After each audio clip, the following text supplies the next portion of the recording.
Salamun alaikum. So there's an ayat that the Shi'ah use to disparage two of the wives of the Prophet, and this is in Surah At-Tahrim. Now, full disclosure, I'm not Sunni, I'm not Salafi, I'm not a part of any sect. I personally don't have anything against Shi'ah. I think Shi'ah, Sunni, Salafi, all these different groups got good things about them and also have mistakes. But one of the reasons that I like listening to different people and different perspectives because sometimes it makes me think of things that I wouldn't have thought about had I not been trying to analyze their ideas. So in listening to some Shia discussions about this particular ayat that we're going to discuss, it made me think of the ayat in a different way because I was thinking of how to respond to that. And I want to make sure I'm making this clear before we discuss this ayat today, because I don't want anyone to use this information to attack people who are Shia. That is truly not my intention in this video. In fact, some of my favorite explanations of the Qur'an to listen to in Arabic are explanations given by people who are coming from the Shia perspective. I find them to be very deep in their knowledge of the Arabic language and very deep in their knowledge of the Qur'an.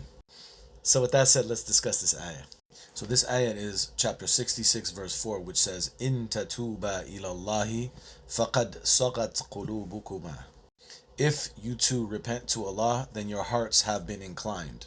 And I'm going to explain these words in a little bit more detail, but I'm just going to translate it literally first. In tatuba ilallahi faqad sagat qulubukuma. If you two repent to Allah, then your hearts have been so inclined. وَإِن تَظَاهَرَ عَلَيْهِ فَإِنَّ اللَّهَ هُوَ مَوْلَاهُ وَجِبْرِيلُ وَصَالِحُ الْمُؤْمِنِينَ. But if you support one another against him, then truly Allah is his protector, and Jibreel and the righteous of the believers. وَالْمَلَائِكَةُ بَعْدَ ذَلِكَ ظَهِيرٌ. And the angels after that are his supporters. So let's first discuss how they use this particular verse against two wives of the Prophet, and let's discuss a different perspective on this verse after that. So first of all, the verse starts off in the dual, in tatuba, if you two repent. And historically, the two that are being spoken about here is understood to be Aisha and Hafsah. The second part says, فَقَدْ صَغَتْ قُلُوبُكُمَا. Then your hearts have been inclined. Now, what is the meaning of your hearts have been inclined?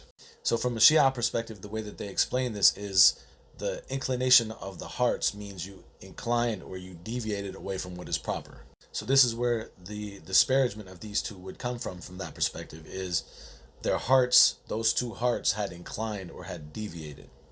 However, now let me give you a different perspective on these verses.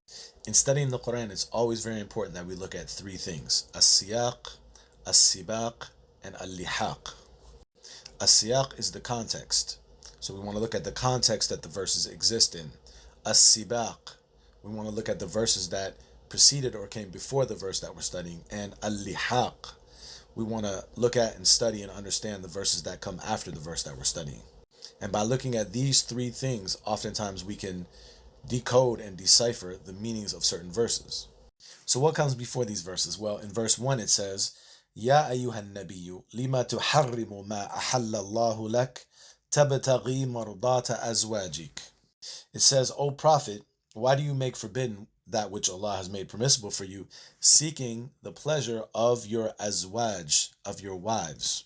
So notice in verse 1, first of all, that it mentions all of the wives, in plural, in general, none specifically. Now what comes after the verse that we're studying? Well, in verse 5 it says, عسى ربه إن طلقكن أن يبدله أزواجا خيرا منكن مسلمات مؤمنات, etc. to the end of the verse. It says, perhaps his Lord, if he divorced you, you plural, so all of you, and يبدله أزواجا خيرا منكن, that he would replace you with wives, plural, better than all of you, plural, خيرا منكن. So we see in verse 1 and in verse 5, it's talking about azwaj as a whole, all of the wives as a whole.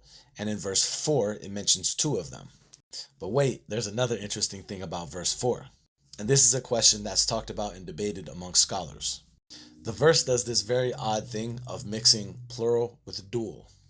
Let me explain what I mean. So in Arabic, we have singular, dual, and plural. So we have ways of phrasing things for one person, we have ways of phrasing things for two people, and we have ways of phrasing things for three or more. In Arabic, three or more is plural. And that's an important thing to keep in mind because in English, two could be plural for us. We don't have a dual. So now let's read that verse again. In tatuba ilallah, if both of you or if you two repent to Allah, faqad sagat qulubukuma. So we translate this as both of your hearts have inclined, or some translate as deviated. We're going to talk about this word more in a second. But actually, the word itself is qulubukuma. So the kuma at the end means you two. It's referring to two. But the word qulub is plural. So that means it's technically supposed to refer to three or more hearts. So when it says your two hearts have inclined, it's actually saying qulub, like three or more, kuma, your two. So technically, according to Arabic grammar, it should say qalbakuma, your two hearts. So what does this mean? Why is the dual mixed with the plural? Now, scholars have given different answers to this, but I want to give you an answer in a perspective just based on the context that we already read. So very obviously, the first verse is talking about the azwaj as a whole, all of the wives. The fifth verse, which is after the verse that we're studying, talks about all of the wives as a whole. And the fourth verse mixes the dual with the plural. So my perspective, and Allah knows best, is that this surah is talking about all the wives.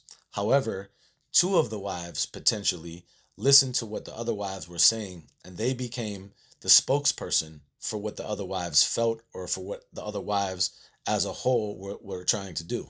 And that's why the plural and the dual are mixed, qulubukuma, because these two became the embodiment of the hearts of everyone. They became the spokespersons. So imagine, for example, in another scenario, say a workplace environment, all the employees felt in a certain way, but there were two particular employees that happened to speak up. So these two employees embodied the qulub, the hearts of everyone, but the management that is addressing them will address these two because they are the ones that are speaking.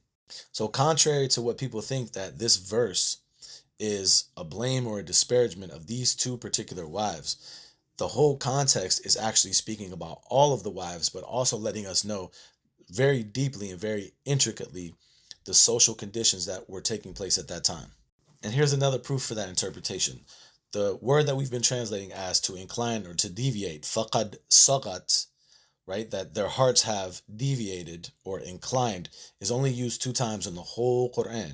This place and one other place. And this other verse is in Surah Al-An'am, chapter 6. And this is verse 113. But let's look at the whole context, verse 112 and 113, to see how it's being used. So verse 112 says, وَكَذَلِكَ جَعَلْنَا لِكُلِّ نَبِيٍّ عَدُوًّا شَيَاطِينَ الْإِنسِ وَالْجِنِّ. And likewise we have made for every prophet an enemy, devils amongst humans and jinn, يُوحِي بَعْضُهُمْ إِلَى بَعْضٍ زُخْرُفَ الْقَوْلِ غُرُورًا. They inspire one another with adorned speech by means of deception. وَلَوْ شَاءَ رَبُّكَ مَا فَعَلُوهُ. And had your Lord willed, they would not have done so. فَذَرْهُمْ وَمَا يَفْتَرُونَ. So leave them in what they invent. Now listen to how the next ayah starts. وَلِتَصْغَى, from the same root as the word in the other verse, فَقَدْ صَغَتْ وَلِتَصْغَى إِلَيْهِ أَفْئِدَةُ الَّذِينَ لَا يُؤْمِنُونَ بِالْآخِرَةِ. And so that the hearts of those who do not believe in the akhirah could incline to it, meaning they could listen to it. So litasgha here is used in the context of inclining to listening to something that is not correct but has been adorned and beautified and made to seem correct. So that supports the idea, along with the other context clues that we use, that when he says faqad sagat qulubukuma, that your hearts have been so inclined, doesn't mean what they try to say, that their hearts deviated, but that they inclined to and listened to something that wasn't correct, which is what all of the wives were talking about, not just these two. Now, with that said, I have to say this disclaimer. Just because we use the ayat in Surah Al-An'am to illuminate the ayat in Surah At-Tahrim does not mean we're saying the wives of the Prophet are devils or anything like that, because that's what was referenced in this verse. So I don't want anyone to misunderstand that.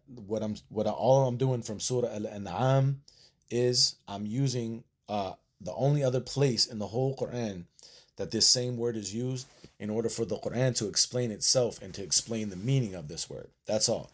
So please don't misunderstand that. But inshallah, hopefully that's a new perspective on this surah. Salamun alaykum.